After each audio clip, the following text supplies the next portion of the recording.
have a lovely gathering of a few journalists that we've actually worked with on this project, Coro Climat and DevX, as well as Daniel from Amazonian Vox. And we're going to just go ahead and start with what we're talking about, which is basically a real look at the forestry economies and the Amazon, as well as the intersection of that with Indigenous and Quilombola practices. So I wanted to just introduce to you our speakers. They have many titles, many roles, many organizations. So I will just briefly introduce who they are. Daniela Orifina is here from Nosas and Amazonia de Pay. Renata Fleck is here from Amazon Investor Coalition. And Andres Mogro is here from Fundación Avina. And Silvia Gomez is representing the Climate and Land Use Alliance. The work that we have done around the What's Working site and what we've done for the Skoll Foundation has been happening for several years. We have been specifically looking at talking about how the system of climate works within the climate space around forestry and forest economies. What we've learned through interviewing close to 30 people and organizations in this space is a series of insights, a different understanding of where the things are connected, as well as trying to understand how things are mapped and where they all connect. So I'm going to sort of introduce an insight and then hand it over to the people who are that we've been talking about that relate to this. So I think I'm going to start with Daniela. Daniela, so much of the work that we're doing and that we hear about is not just about Indigenous and Quilombola communities sitting at the table and having a voice, but really being leaders on their own terms, really re-understanding what it means to be integrated and inclusive and engaged. And I would just love to hear from you the work that you're doing around that. I will just say that I have attended Daniela's bi-weekly and now weekly calls. She has now had about 300 to 400 organizations in the Amazon basically rotate in terms of speaking and in terms of understanding what their voices are in this space. And that's a lot of the team building work that Daniela does. And I mean, it took us like weeks to get 4 people on a call. The fact that you're able to get this many people working together is just incredible. So I'd love for you to talk a little bit more about that, and of course about Gnosis as well. Thank you, Ambika. It's really good to be here with you all. Well, I am Daniela Rufino. I am the director of Amazônia de Pé. Amazônia de Pé translates into standing Amazon or stand up for the Amazon. In Portuguese, you can have this both meanings. And we are a grassroots movement for the protection of the Amazon, led by youth activists all across Brazil. We have activists in all 27 states, volunteer hubs of youth activists that are being recruited and trained by our team to stand up and protect the forest. We have our main issue is the protection of the undesignated public forests in the Amazon. Right now in the Brazilian Amazon, we have more than 50 million hectares of undesignated public forests, which are basically public lands owned by the Brazilian states, the federal governments, the state governments, that were not designated for any kind of legal protection. So it's specifically in these areas where we have the highest deforestation rates and fire rates right now in the Amazon.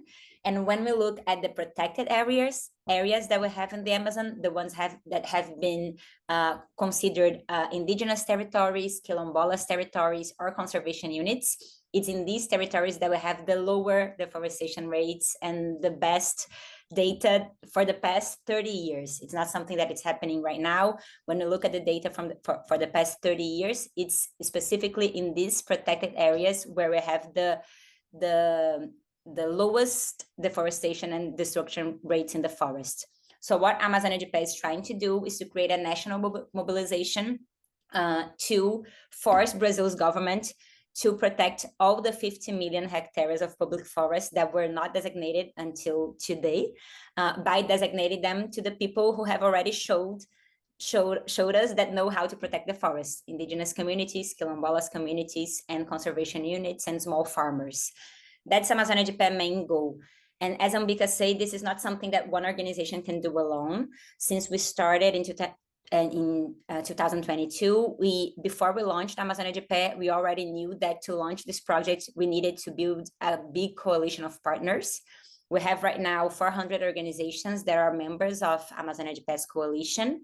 We have indigenous movements, quilombolas movements, environmental institutes, research institutes, youth movements, cultural movements, women's movements. We thought that it was really important to not be only a climate coalition. So we actively look to talk with youth movements, cultural movements, women's movements, and bring them closer to the subject too. Right now we have this big coalition, and as Ambika says, it's not easy to engage them and keep them engaged. We have different organizations with different expertise and experiences and views and political views. So to bring them in the same table for a dialogue is not always easy, but we believe that it's the only way to advance and create a robust public policy to guarantee the protection of all this land. When we talk about 50 million hectares of forest, we're talking about an area that is bigger than Spain, and it's something that Brazil can protect now. We have not only the opportunity to do this now, we have the privilege to be in a country where we can actually take actions that can resonate globally, which is a privilege, but also a big responsibility for all the civil society in Brazil. And I think that when we say that we want Brazil's state to designate these 50 million hectares of public forest to the people who have already shown us that know how to keep this forest standing and protected, we're not only talking about trees and animals and biodiversity, we are also talking about cultures and knowledge from these people that have been there for centuries, protecting the forest and living with the forest, co-living with the forest, inside of the forest, and keeping the forest alive. So for Amazônia de Pé, since the beginning, engaging with indigenous movements, quilombolas movements, and we say extractivist movements in Brazil, it's the people who live in the conservation units, it was a priority. And not only the movement, but also the activists. So a lot of things that what Amazônia de Pé does is programs to train and recruit indigenous activists, quilombolas activists, and put them together and exchange their knowledge with the other groups and with urban youth and with youth that live in other places in Brazil. So it's a big network all across the country. We say that it's a movement from Brazil to the Amazon because it's a national movement for the protection of the forest and its peoples. Thank you so much. Wow, you were able to do that in such a quick amount of time. I want to pass it on to Andres Mogro from Avena Foundation. Essentially, a lot of what we are seeing in the Amazon and in some of the tropical forestry regions is the use of different types of partnerships and partner funding models. And specifically, Avena has done a fantastic job of being some of the glue between a lot of these connections. And I'd love you to talk a little bit about one of the insights we're seeing around the future of the climate finance, specifically addressing things around the poly crisis. And by poly crisis, we mean like everything from like how we're representing communities to democracy to economics. And I think Avena does a really good job of that. And so maybe you could explain a little bit for reporters who are interested in covering this from an economics publication or a business publication, what should they be thinking about when they come to COP from that perspective? Thank you. Thank you very much, Ambika. I think the most difficult part of that question is trying to summarize the answer in 5 minutes, but I'll try and do my best. Let me begin by saying that the philosophy of work in Fundación Avena is the one that we call action.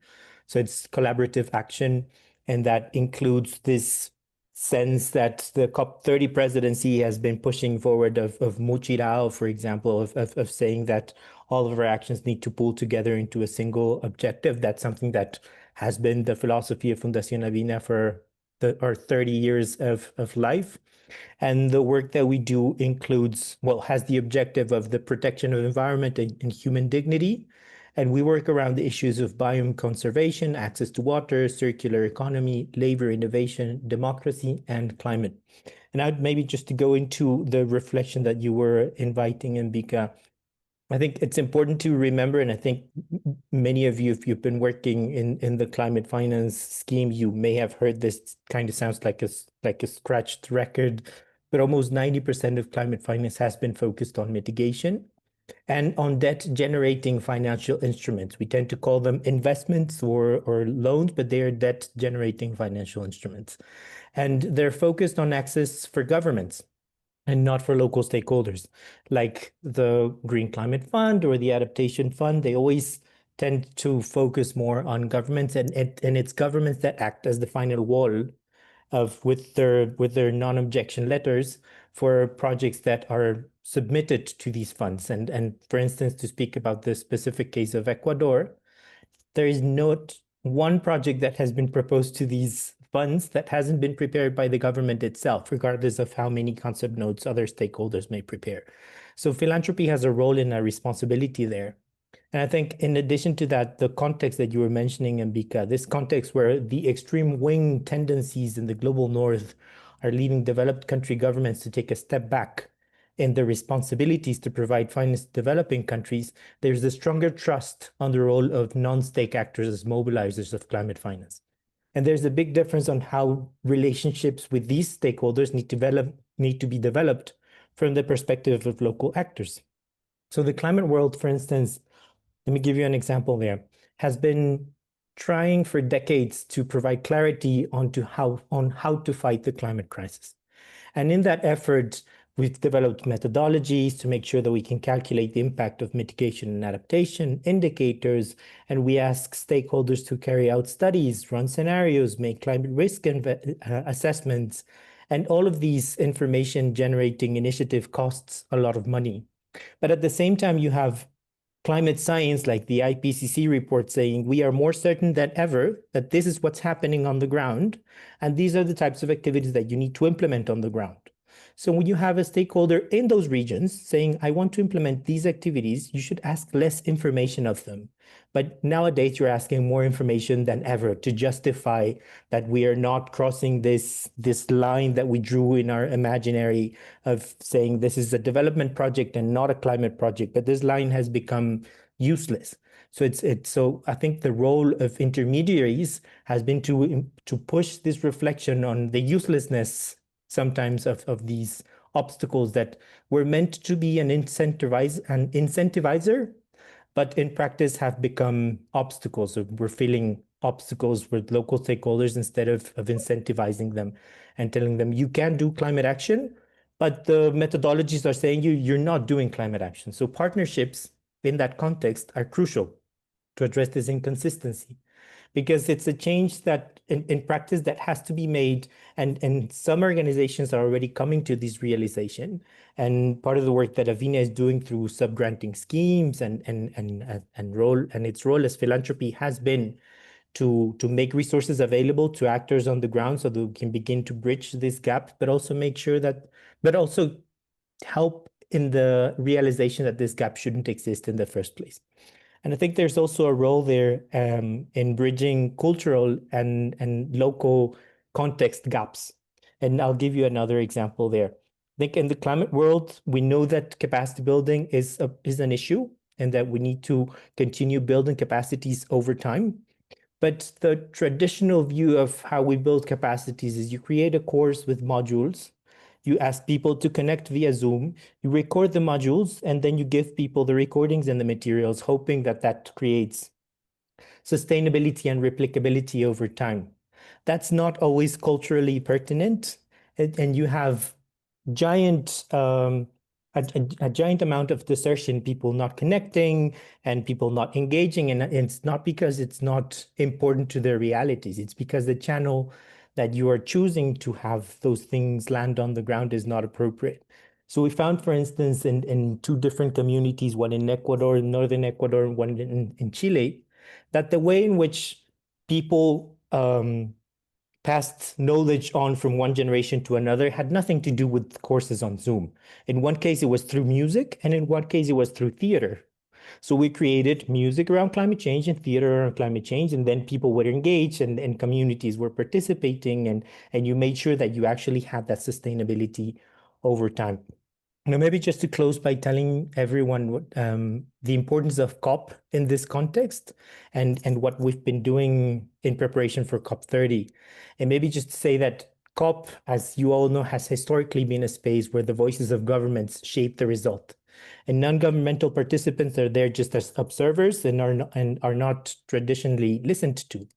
But this year, we've seen that, I think potentially because of the pressure that the COP30 presidency is feeling in Latin America, but there's been a lot of consultations with civil society, youth, NGOs, indigenous peoples, and we are trying to push for those consultations to be part of the formal process that presidencies that come next are doing, that they are obliged to make these consultations and have an accountability to these parallel stakeholders and recognize them as a political actor that needs to have a seat at the table. So in that context, we supported just a couple of weeks ago the organization of the pre-COP by COICA just 2 weeks ago. And the message that came out of that process is that indigenous peoples are not just witnesses of the climate crisis, but they are part of the solution. And that solution has to be right-based. And it should include a recognition of how territories that are governed by indigenous peoples are helping the fight against climate change, that climate finance should be made accessible in the context of cultural and spiritual reparation, and that they should have a table at international funds and negotiations so that their voices are heard. So we will be accompanying civil society and indigenous allies in their advocacy strategies at COP. Sorry for taking 7 minutes there, Ambika. No, I think that was great, and I appreciate the framing of it. I didn't myself know that almost all the funding was coming from governments, and that's really shocking to me. So I appreciate you talking about the role of philanthropy on that. Renata, I think that, so much of what we do from a solutions journalism perspective is really try to understand the asset framing of what's happening in the Amazon. And a lot of the people and organizations we were talking to was like not just about preserving the Amazon, but not seeing the Amazon just as a carbon sink or just like its role in the environment, but really what could it do for economics? What could it do for forestry? And so I'd love for you to talk a little bit about the economic potential of the work that you're seeing from when you're thinking about the Amazon, what that actually means. And I know that at COP you're specifically also focused on food systems, and I would love for you to tease out what is everything food systems related to economics, or what the difference is. Hello, thank you very much, Ambika, for the invitation. I want to explain a bit of what AIC is doing regarding this economic model. Basically, the overall in Brazil driving of deforestation in the Amazon is due to food systems. It's to actually clearing the land and have cattle and soy planted. So what we want to do is actually change this economic model to an economic model that it's based on the forest standing.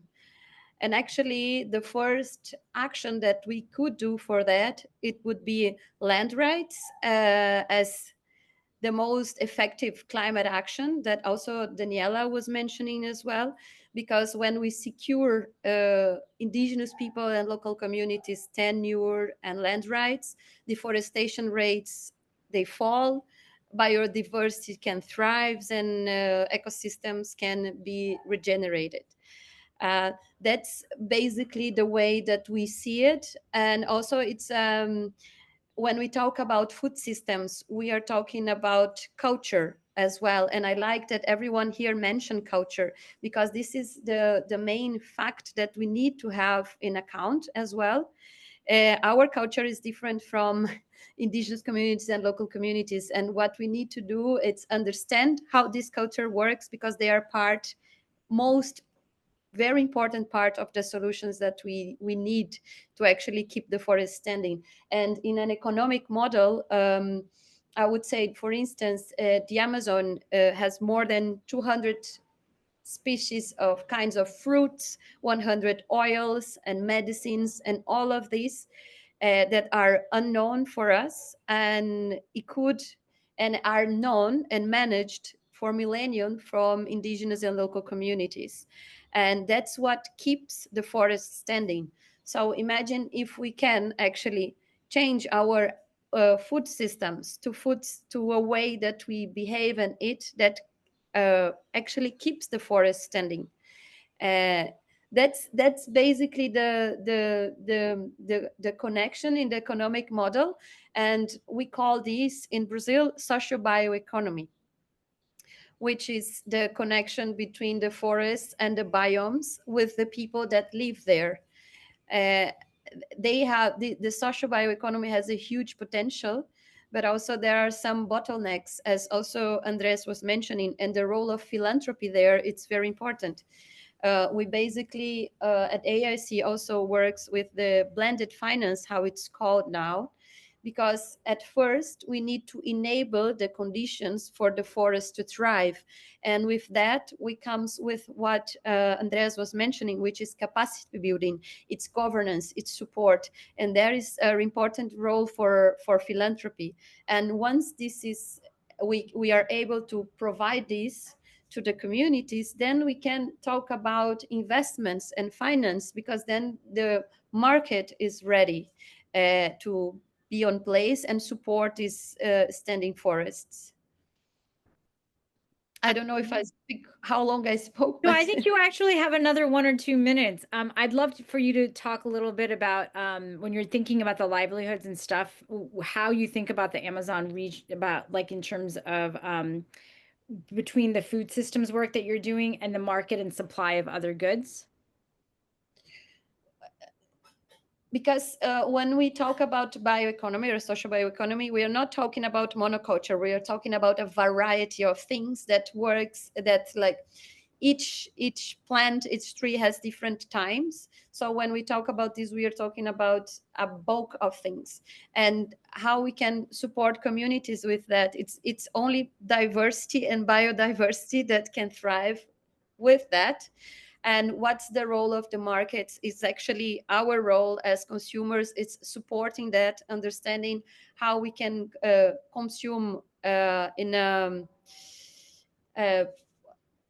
with awareness, and actually knowing certifications agencies and all this part that comes with the support of philanthropies, and then investments can come to make the communities to thrive. Okay, thank you. I don't know if I answered your Yeah, question. no, I think that definitely answered it. And I think it leads very smoothly into what I'm about to ask Sylvia, which is sort of the relationship between the local and the regional. You know, a lot of what we're talking about is this international setting, but a lot of these things are happening with national governments, as Andres has mentioned. But so much of what Climate and Land Use Alliance does is really building out some of the regional work. I know, Sylvia, you and I have spoken specifically about the Northwest Amazon as a use case. But I'd love to talk a little bit about like how you relate to the Amazon, which is such a huge area into regional chunks.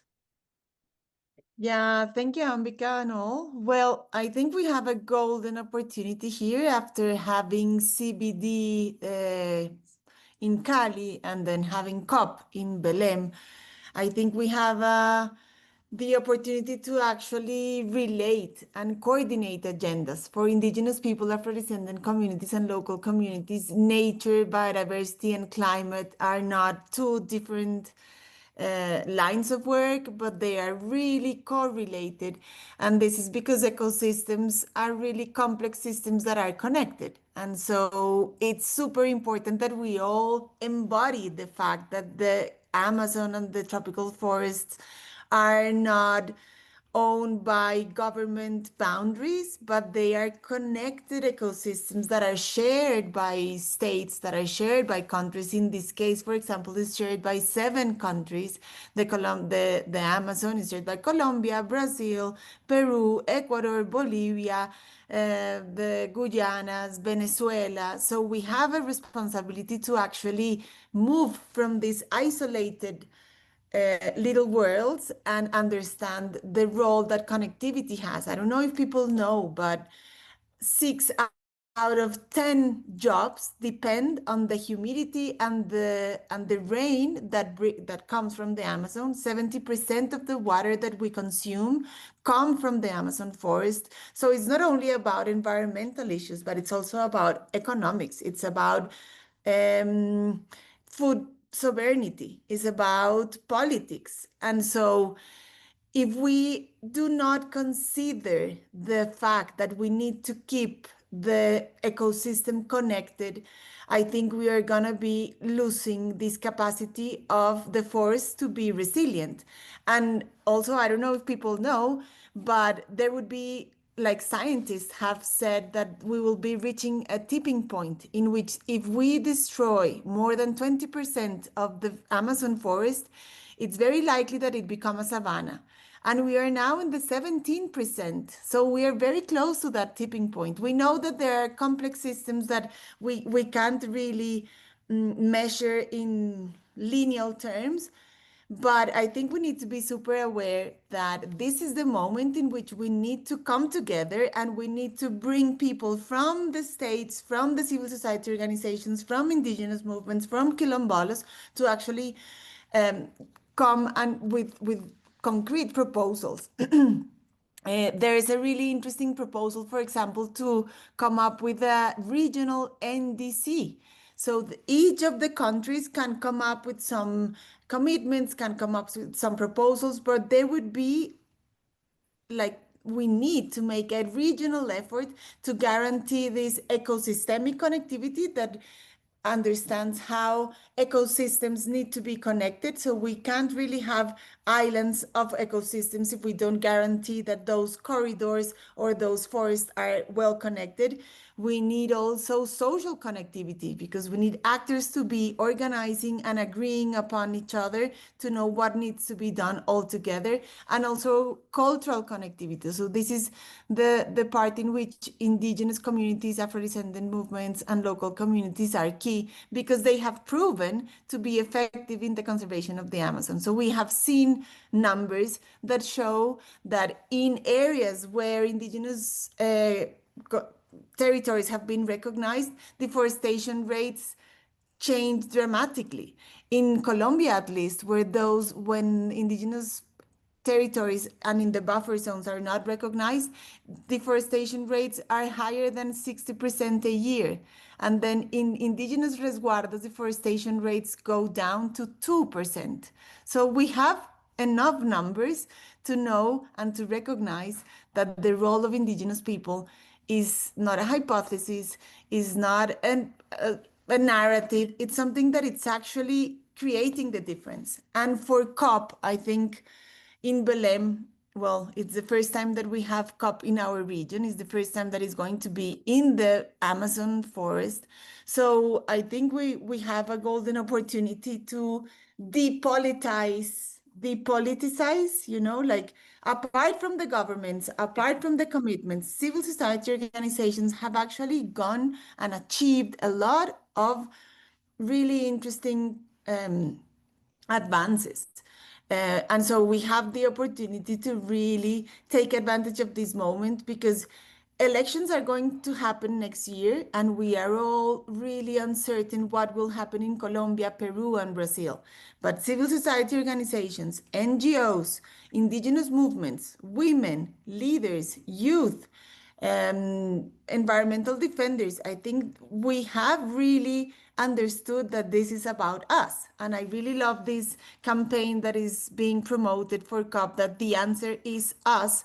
And this is really promoted by indigenous movements saying like, okay, this is the time. We need to really walk our talk. If we are talking about finance, we need direct finance to indigenous movements. We need to really support territorial funds. We really need to create these structures in which funds can really get into the hands of the people that are conserving the Amazon.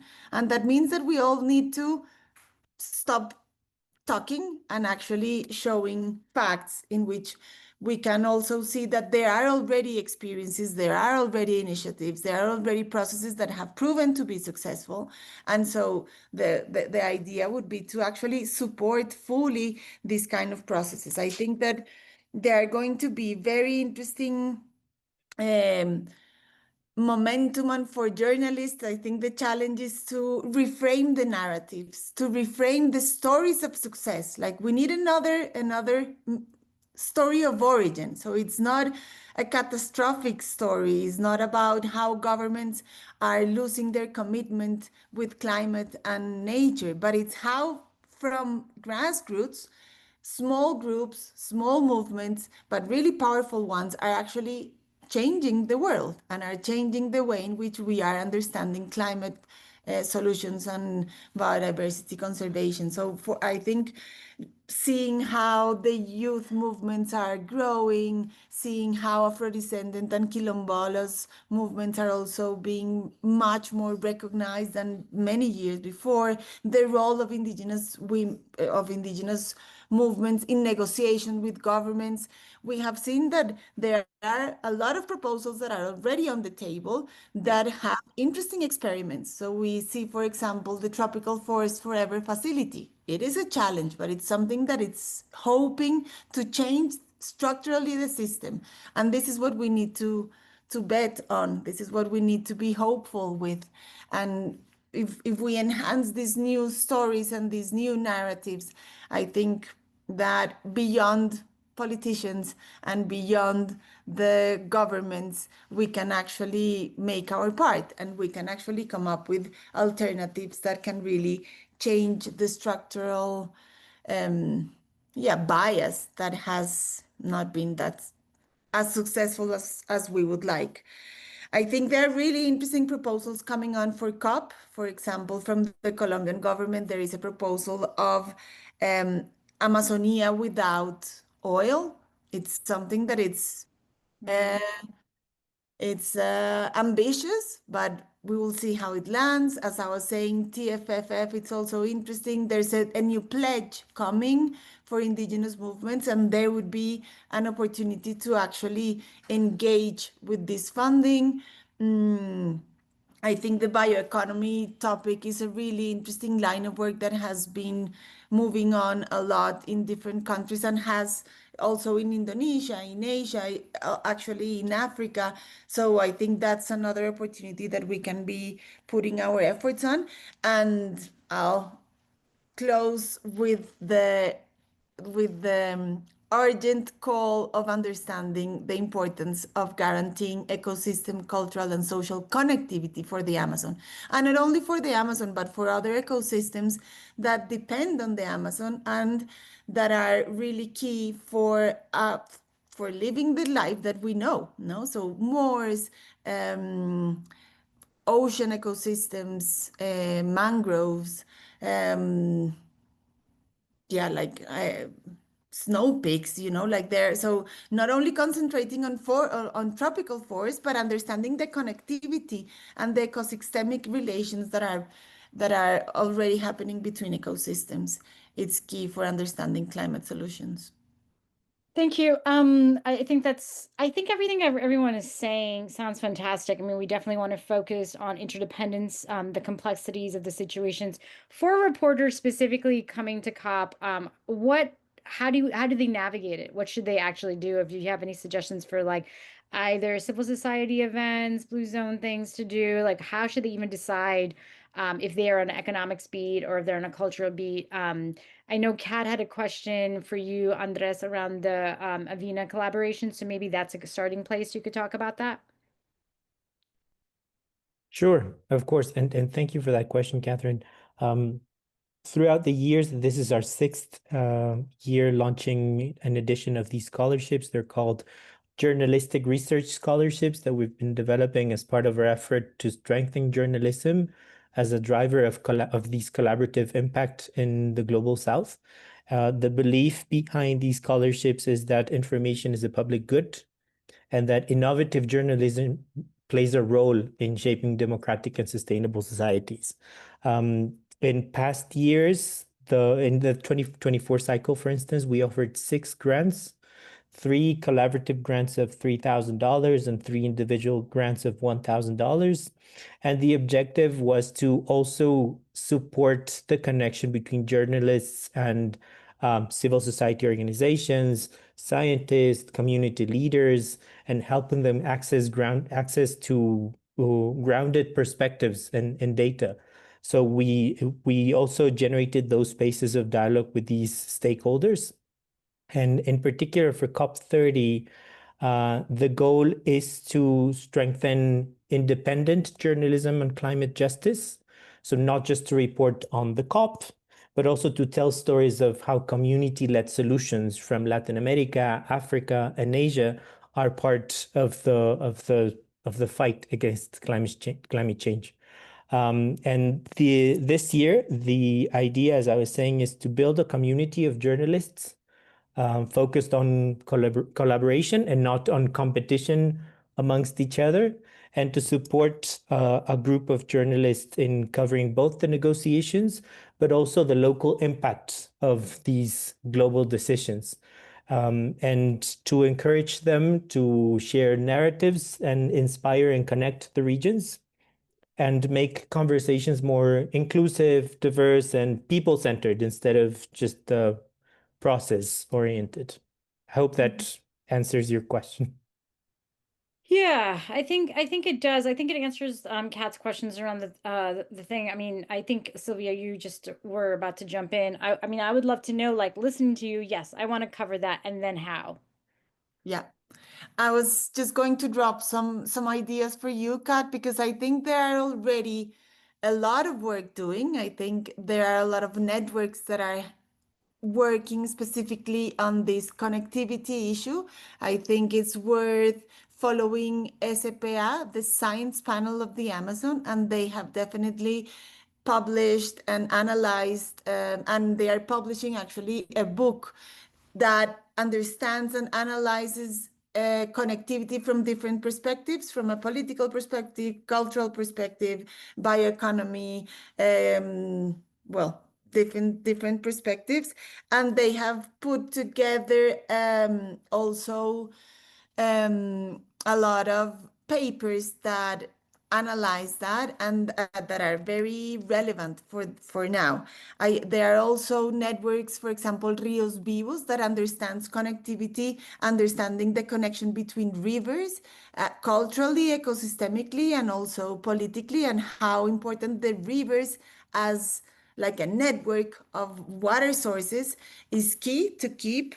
I also advise to follow OTCA, Organización del Tratado de Cooperación Amazónica, because they also have a very connected and holistic vision of the Amazon, and they are promoting a lot of processes and projects to connect bioeconomy to understand, for example, the vulnerability of the ecosystem in terms of illegalities and illegal economies that are happening in our region. And if we don't really understand these situations in an ecosystemic and connected way, then we are going to fail. So OTCA also has a lot of work and has been trying to connect with foreign affairs officers, with ministers of environment, minister of interior, and they are promoting like a network of networks that are already enhancing this idea of connectivity. And finally, I would advise to follow the Northwest Amazon Alliance, which is also an alliance that has been going on for more than 10 years now. And they connect also with RISE, that it's a network that promotes mapping and following on what are the trends and the changes in the ecosystem and in the governance systems of the Amazon as a whole. And so RISE and the Northwest Amazon Alliance that bring together 9 NGOs from different countries and connect directly with indigenous movements. It's a really interesting way to see what they have been doing, what they have published, what are, for example, they have a manifesto that talk about bioeconomy, but they also have developed the concept of connectivity and what does it take to guarantee the connection between countries and between ecosystems. Thank you. And what about you, Daniela? If people were trying to be involved with Amazonia de Pé is doing in COP, I mean, that's 300 to 500 organizations. So it's explicitly an impossible task. So how would you like navigate it? Well, we're trying to bring from our partners their agenda to post and collaborative agenda for the whole coalition. We're going to have it online in Amazonia de Pé's website and Instagram in the next weeks. Some of the activities are still confirming the data, the exact place, the timing. So that's why it will be all online by the end of October. We can also send you, Ambika, a Google document with all the agendas. We're going to host different events. We're going to host events in the blue zone, in the green zone, outside the official zones of the UNFCCC. where anybody can access. We're going to have activities focused on the Observatory of Public Forests, which is a platform that we've launched to observe the public forests in Brazil. Understand we launch data every month with the newest data of deforestation, fires, and protection of these areas. It's a platform that we built in partnership with IPAN, the Institute of Research of the Amazon, a big partner of us. We're going to host some different events about the observatory. And we're also going to host some events about cultural mobilization and climate education as engagement tools for youth and intergenerational dialogues around climate. These are going to be inside UNFCCC and outside the official spaces. So we can send you the link with all the information so you can spread around the network, and BK will be great. And also, I think that one of the places where you can certainly meet the volunteers, the partners, and join us, it will be the Global March for Climate Justice that will happen in the weekend between the 2 weeks of COP. So the Global March happens in every conference. There's a lot of expectation for the Global March that's going to take place in Belém, because the last conference were in countries where large demonstrations weren't able to happen. So I think Brazil will show a big demonstration with a lot of social movements in the streets. I think the activists of Amazônia de Pé will be there. Certainly, we're going to have I don't know how to say this in English, a small part of the march. Like in Portuguese, it would be a bloco, like a small part of the march is going to be around public forests. We're bringing partners from cultural groups to show that we can also do political demonstrations with music, with dance, with cultural traditions. And we can certainly meet there. We still don't have the exact place where the march is going to march inside of Belém, because it's still being decided by all the social movements involved in the construction, but it will be online by the end of October also. I think you could follow one of the networks that I think all of the networks that were already cited by my colleagues here are great. And I think that one also that you could follow, it's called Cúpula dos Povos. It's the People Summit, and they are organizing the march. So they will launch all the information by the end of this month. Cúpula dos Povos gathers around the biggest social movements in Brazil, not only the climate ones, but the housing movements and social workers movements and rural communities movements. And they are organizing the march alongside the climate movement for COP. That's incredible. Yeah, I mean, I just wanted to make sure everybody knows that all of your website, your emails and everything are linked on our portal. So we actually this week ahead of this webinar have created a PDF sheet specifically about what's happening at COP and who to contact and like what each of your, I guess, focus areas are. And so I think we'll start to send out events as well and like links to events. So if everybody wants to send that, we can go ahead and do that. I think that would be really exciting. Renata, did you have any closing things on your side from the economics perspective or from a food justice perspective to share? Yeah, thank you, Ambika. Well, from the COP perspective, AIC is supporting an Indigenous interpartnership house called Casa Niaré. There will be a lot of events related to finance and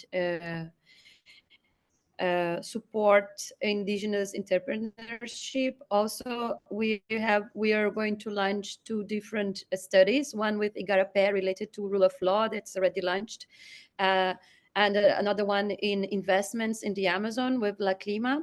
ASC would also participate in the Emilio Guildi, how it's called, Emilio Guildi, forgot the name. It's everybody here speaks your language. Say it in your language and people will help you. It's the Emilio Guildi Museum, right? Just lost the word. With the Pan-Amazonian Bioeconomy Network, which is a network of many organizations, indigenous organizations as well, to discuss in deep the bioeconomy. topic, and AIC is also supporting a manifesto in defense of the guardians of food culture in the world. This manifesto would be launched at Casaniare and maybe at Blue Zone as well, together with Yasitata, the lead and developed of this document. And we want to have as many as possible organizations that are in support and working in the defense of the food guardians and the forest guardians as well. And a wrap up in these overall discussions that we had today, what I see is that there is a need of understanding a bit more on the um, ecological view or perspective of everything, because the way that we understand things were always in boxes, separated. Even the whole UN negotiations and climate COPs or biodiversity COPs are separated, but we need to understand that we cannot separate those things. They're all together. We cannot separate hunger from food and climate and biodiversity and poverty and development. So having a more broad perspective, an ecological perspective, would support everyone to understand better all these negotiations and everything that it's happening. And also, I think what Sylvia mentioned that was really, really good is that we need to change the narrative. The local communities and the indigenous communities, they cannot be the ones that are losing. They are the ones that are winning. They are the ones that know what to do, and that's the ones that we should follow and learn from. Um, and this is a very important narrative that need to be brought to everyone to try to understand, and actually also focus on this cultural and philosophical part, that it's really important to be able to navigate all of that.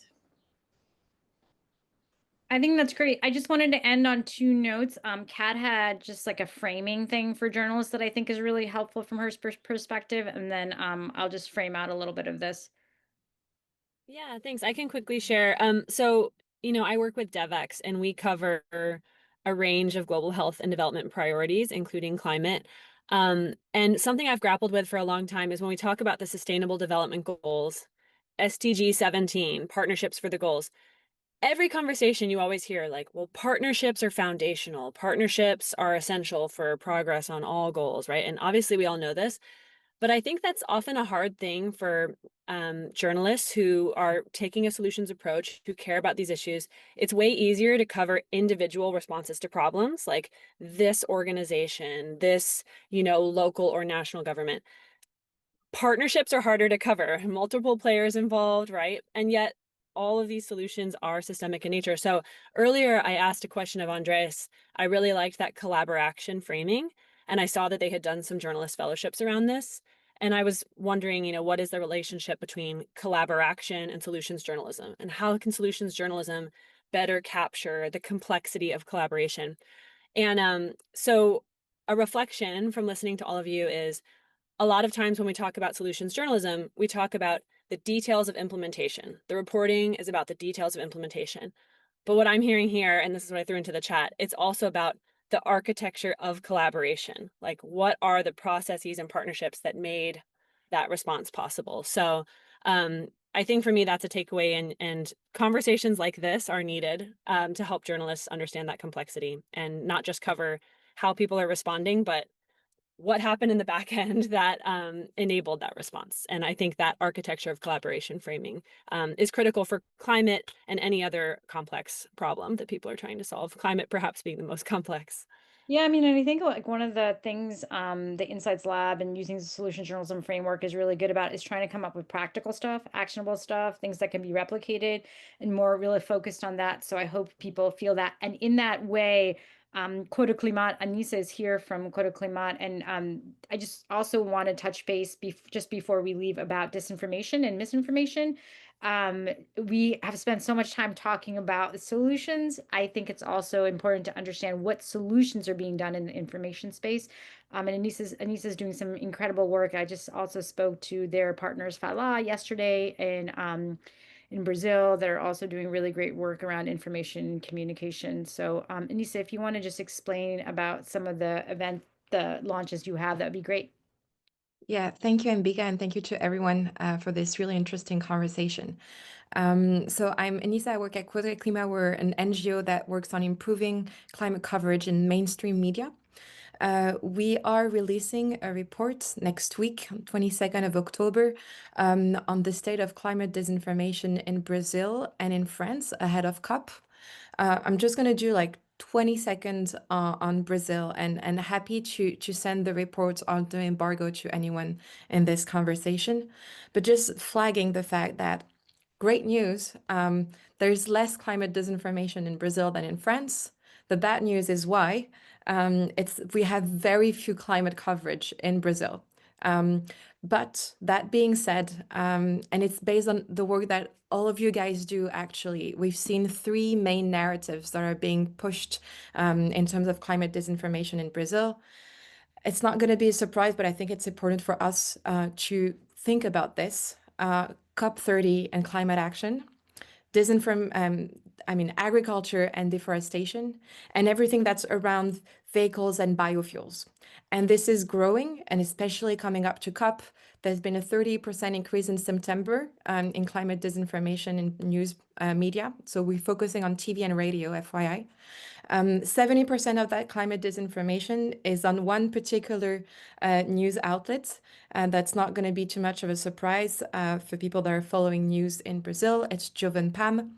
But that doesn't mean that climate disinformation doesn't get spread to other types of news sources. So I feel that it's something that we all need to be focused on in terms of, thinking about when it comes to an organization, what type of communication should we do to tackle those, anti-science narratives? And when it comes to work, journalism work, how can we make sure that what we are releasing, publishing is very strong and is helping to counter those narratives. So that's it for me. We have an event on the 19th of November on the French Pavilion to talk about climate disinformation and the tools that are available to counter it. And yeah, happy to share the very lengthy report. I'm very sorry about that, 100 pages on disinfo, but worth reading for sure. Thank you, everyone. Thanks, Adisa. So I just wanted to thank everyone for being here. I think all of you, especially Daniela, knows my running joke that all of you are like the Taylor Swift of the development world right now. So I kind of feel like I'm on the Eras tour, basically getting all of you on this call. It was quite an adjustment. I'm actually about to fly in a few hours, and I was like, if this is the day they can get on, I have to be here for the performance. So I appreciate all of you speaking and talking. And just, I think the main takeaways are sort of like really investigating the how, really making sure that we understand the interdependencies between the different sectors and understanding how funding models work with Quilombola communities and how everything is kind of working together whatever reporting you all do to make sure that we understand that connection.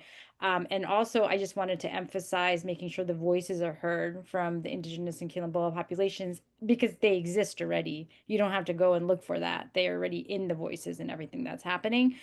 So I would say rather than trying to look for it, just make sure you don't eliminate it or that you don't forget about it.